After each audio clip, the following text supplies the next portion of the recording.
सत्संग के समय संत लोग अपना पूरा कंसंट्रेशन उस दिव्य ताकत में जोड़ते हैं और वो शब्द अनुकरणीय होते हैं, आपको बोलते हैं। जब साउंड होता है उनका भी ध्यान हट जाता है। इसलिए सत्संग में किसी तरह की बाधा नहीं डालनी चाहिए। 7 स्वर्ग उससे ऊपर भी जो कुछ है, धरे तुला एक अंग, तुला कहते तराजू के एक पलड़े पर रखे, ताह सकल मिल नहीं तुले, जा क्षण लो सत्संग। सतयुग में सतनाम कहा है। सतयुग में साहब ने 4 लोगों को नाम दिया, वहां पहुंचाया 4 पूरे सतयुग में।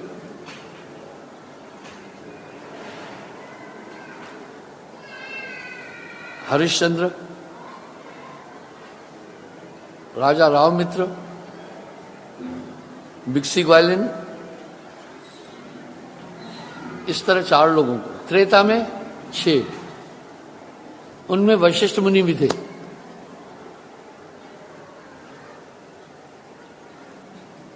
राम जी ने वशिष्ठ जी को ऐसे ही गुरु नहीं किया है। जब मैं कहता हूं कि भाई राम जी मर्यादा पुरुषोत्तम थे, हम उनके खिलाफ नहीं बोल रहे हैं, आखिर वशिष्ठ मुनि के पास दीक्षा लेने क्यों गए? जब वो सर्वशक्तिमान थे तो उनको दीक्षा की जरूरत नहीं थी ना। इसलिए कि वशिष्ठ जी को साहब ने ज्ञान दिया, वशिष्ठ मुनि को ज्ञान दिया, इसलिए आत्मज्ञान के लिए वो साहब के पास गए।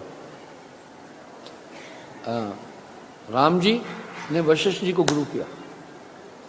अब मैं फिर पूछता हूं, राम जी और लक्ष्मण विश्वामित्र से धनुर्विद्या सीखने क्यों गए? क्योंकि धनुर्वेद के रचयिता ही विश्वामित्र हैं, इसलिए गए। पब्लिक इस हकीकत को नहीं समझती है। 4 वेद हैं, ऋग, यजुर, साम, अथर्व। इन 4 वेदों से 4 उपवेद निकाले। उपवेद, वेदों में पूरी सृष्टि का रहस्य है। उपवेद किसको कहते हैं? सुनो, किसी चीज से निकाल कर चीज करना। तो एक है आयुर्वेद, आपने सुना ना, आयुर्वेद भी बोल रहे हैं, जबकि वेद तो 4 हैं, ऋग, यजुर, साम, अथर्व। फिर आयुर्वेद कहां से आ गया?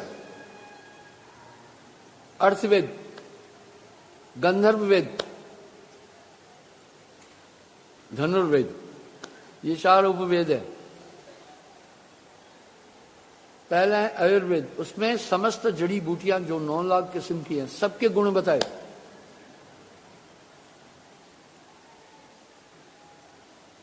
सबके गुण बताए, सबके लाभ बताए, सबके फायदे बताए। और इसके रचयिता थे धन्वंतरी, इसलिए आयुर्वेद के पितामह धन्वंतरी कहलाते हैं।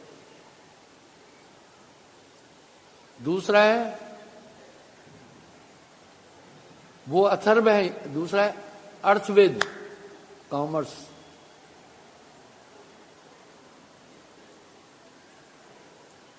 तीसरा है गंधर्व वेद, इसको भर्तृहरि ने बनाया।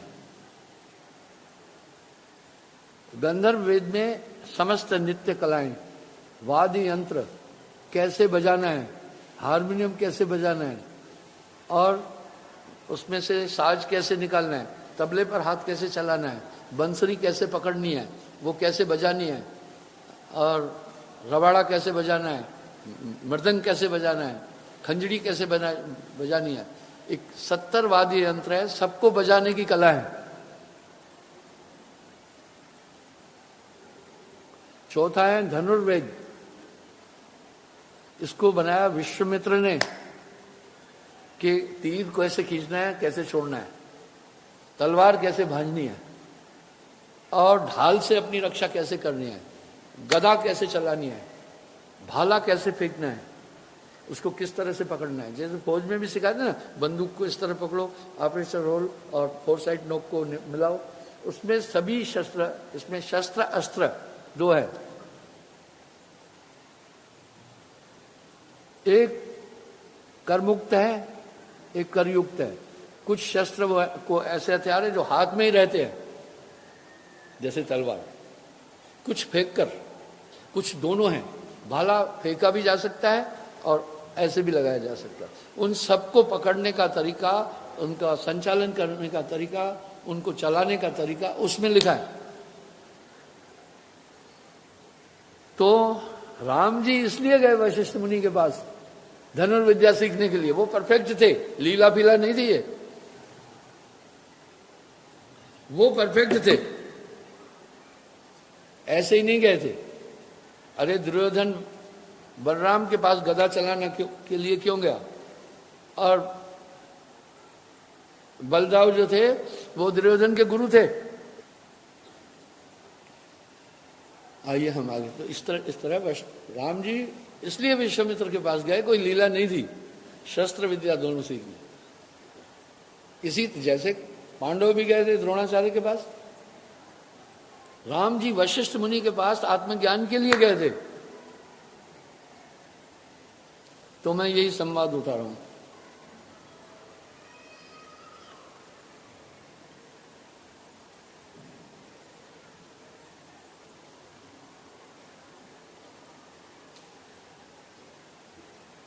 राम जी प्रश्न किए, हे मुनिवर, जिस युक्ति को आप अपनाने से प्राणी आत्मपद को प्राप्त होता है, वह युक्ति क्या है, किस प्रकार से अपनाई जा सकती है। मुनि श्रेष्ठ वशिष्ठ बोले, हे राम, चित्त को एकाग्र कर मनन और सत्संग करने से ही। देखा, अभी हमने इन सब चीजों को नाचना कूदना और म्यूजिक देना ये कर दिया है ना। अब क्या बोल रहे हैं वशिष्ठ जी, सुने, ये पुस्तक मैंने नहीं छापी है, योगा वशिष्ठ है। मुनीश्वर क्या है, सभी मुनियों में श्रेष्ठ। दानेश जैसे दान देने वालों का भी ईश्वर। श्री राम बोले, हे मुनीश्वर, जिस युक्ति को अपनाने से प्राणी, यही बात थी ना, सत्य पद को प्राप्त होता है, वह युक्ति क्या है। अच्छा सवाल किया कि आसान से जिस तरीके से हम परमात्मा को प्राप्त कर सकते हैं, हे मुनिवर, वो मुझे बताओ। राम जी बोल रहे हैं।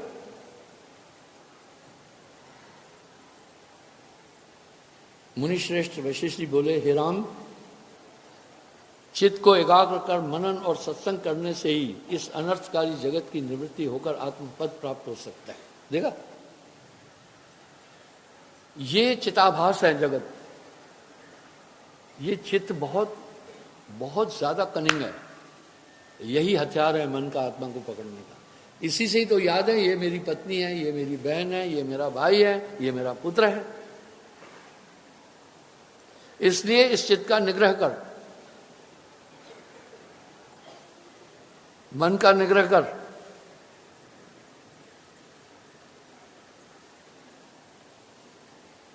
हे रघुवर, राघव, जो प्राणी दृढ़ निश्चय होकर अपने उद्देश्य की पूर्ति के लिए निरंतर ध्यान करता है और असफल होने पर भी बाद में निराशावादी न हो, वही अपने इच्छित उद्देश्य को कभी न कभी अवश्य प्राप्त कर लेता है। कहा, हे राम, जो अपने लक्ष्य की प्राप्ति पूरी एकाग्रता से करता है, कई बार विफल होने के बाद भी, कामयाब नहीं होने के बाद भी, तो भी लगा रहता है, अवश्य वो उस तत्व को प्राप्त करता है। ये नहीं कि 2 दिन साधन में ध्यान में बैठे, कुछ नहीं मिला तो कहा छोड़ो यार। जब तुम भी स्थिर बुद्धि होकर सत्संग और सत्शास्त्रों में लीन हो जाओगे तथा उनके अर्थों के अनुसार अपनी जीवनचर्या बनाओगे, तो कुछ काल के अंतर ही तुम परम पद प्राप्त कर लोगे। सत्संग का कितना बड़ा महत्व बोल रहे हैं। श्री राम ने पूछा, हे गुरुदेव, कृपया बतलाइए कि वह सत्शास्त्र कौन सा है। अब वो पूछे कौन सा सत्शास्त्र है जिसके अध्ययन से मैं, या जिस सत्संग से मेरा कल्याण होगा, वो कौन सा है, जिसके अर्थों पर मनन करने से आत्मज्ञान प्राप्त होता है, तथा प्राणी समस्त भौतिक तपों से बचा रहता है। वशिष्ठ जी बोले, हे राम, सब शास्त्रों में श्रेष्ठ हैं, परम ज्ञान की प्राप्ति करने वाला यही मेरा शास्त्र महारामायण नाम का शास्त्र है। इसमें बड़ी बड़ी कथाएं हैं, उपकथाएं तथा अनेकों इतिहास वर्णित हैं, जिनका अध्ययन करने से आत्मज्ञान की प्राप्ति होती है। जिस प्रकार स्वप्न के पदार्थ जागृत अवस्था को प्रभावित नहीं करते, उसी प्रकार इस शास्त्र का पठन पाठन और मनन करने से तुम्हें इस जगत की असत्यता का ज्ञान होगा। जैसे बहुत अच्छा बोल रहा है, जैसे स्वप्न में उपलब्ध पदार्थ जागृत अवस्था को प्रभावित नहीं करते। उदाहरण के लिए सपने में आप राजा हो गए तो ऐसा नहीं होता है कि जागने पर आप राजा रहेंगे। स्वप्न में आपकी किसी ने टांग काट दी तो ऐसा नहीं है कि जागृत में तुम्हारी टांग नहीं होगी, उनका अस्तित्व नहीं रहता है। हे राम, इसी प्रकार से उन सत्शास्त्रों के अध्ययन के बाद फिर जगत के पदार्थ तुम्हें आकर्षित नहीं कर सकेंगे।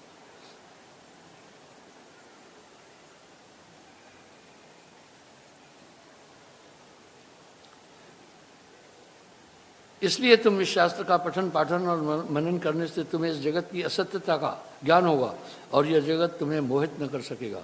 समस्त सिद्धांतों का सार इसमें है, जो इसमें नहीं वह अन्यत्र कहीं भी नहीं। देखो वशिष्ठ भी यही बोल रहे हैं और कहीं नहीं है। मैं जैसे मैं कह रहा हूं जो वस्तु मेरे पास है कहीं नहीं है, वो भी यही बोल रहे हैं ना, क्योंकि वो वहां के ज्ञाता थे।